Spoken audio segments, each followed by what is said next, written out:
Et merci à Boris Jamais-Fournier de s'être opportunément inscrit. C'est ce que j'allais dire, Monsieur le maire. Je suis ravi que vous me passiez la parole pour cette intervention. Alors, lors du dernier conseil, j'ai déjà eu l'occasion de parler de la fierté qui est la nôtre à Paris Centre d'accueillir le Forum des images, qui programme plus de 2000 séances par an dédiées au cinéma, dédiées à l'univers numérique et à l'image. Ce Forum des images, c'est le lieu de la mémoire de Paris, avec plus de 5000 heures d'images. De fait, Paris, c'est une ville de culture et de sciences. Paris, c'est une ville de médias. Paris, c'est une ville de numérique. C'est tout cela qu'il est proposé, grâce à cette délibération, de mettre au service de l'Académie du climat. De fait, pour mieux sensibiliser aux enjeux climatiques, quoi de mieux que les techniques et les arts du numérique? Un mot d'abord sur le lieu de cette Académie du climat. Elle s'installe dans l'ancienne mairie du 4e arrondissement que certaines et certains d'entre nous avons bien connue et avons pratiqué avec les habitantes, avec les habitants, comme un lieu de rencontre, comme un lieu de culture, comme un lieu de débat citoyen. Et c'est un lieu que, pour être honnête, les habitantes et les habitants nous réclament encore aujourd'hui, cette mairie du 4e arrondissement. Alors, si nous avons dû abandonner cet équipement de proximité tant chéri, c'est parce que nous savons qu'une Académie du climat est nécessaire à Paris, alors qu'au Canada, des villes littéralement s'embrasent et qu'en Sibérie, Copernicus, le programme d'observation de la Terre de l'Union européenne, a détecté des températures qui dépassent largement les 35 degrés.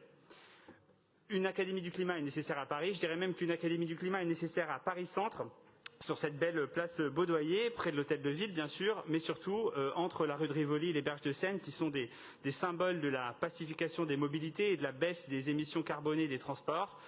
On est aussi dans l'ex-mairie du 4e, près du centre de recherche interdisciplinaire qui mène, et il se trouve que j'y étais encore hier, des projets inspirants avec des étudiantes et des étudiants du monde entier sur la connaissance, sur le vivant et notamment sur le climat, sur cette question de l'urgence climatique.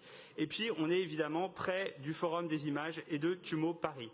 Alors TUMO Paris est né en Arménie.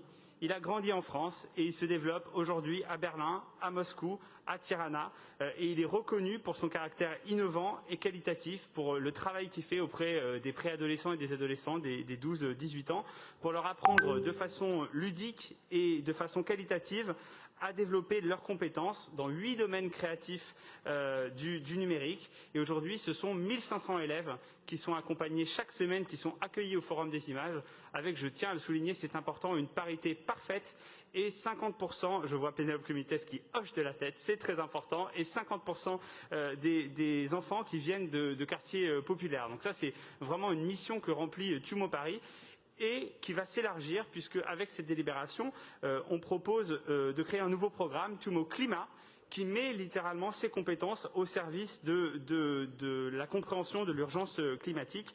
Avec TUMO Climat, on va pouvoir proposer dès cette année à 600 élèves entre 10 et 20 ans d'apprendre à se mobiliser et à sensibiliser les décideurs et les décideuses publiques sur l'urgence climatique et sur la biodiversité.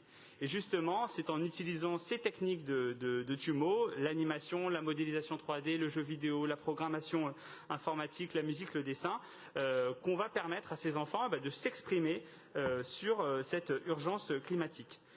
Je termine en disant qu'en installant l'Académie du climat dans l'ancienne mairie du 4e arrondissement, Anne Hidalgo a confirmé sa volonté de porter fort deux sujets, l'urgence climatique d'une part et la jeunesse d'autre part, vraiment comme des priorités. Je pense qu'en créant TUMO Climat, la ville se donne la chance de faire de ces priorités des succès, car je pense que vous ne me contredirez pas, chers collègues, ce n'est pas avec les méthodes d'hier que l'on crée des solutions aux problèmes de demain. Je vous remercie. Merci beaucoup, Boris Jamais-Fournier, pour ce beau plaidoyer.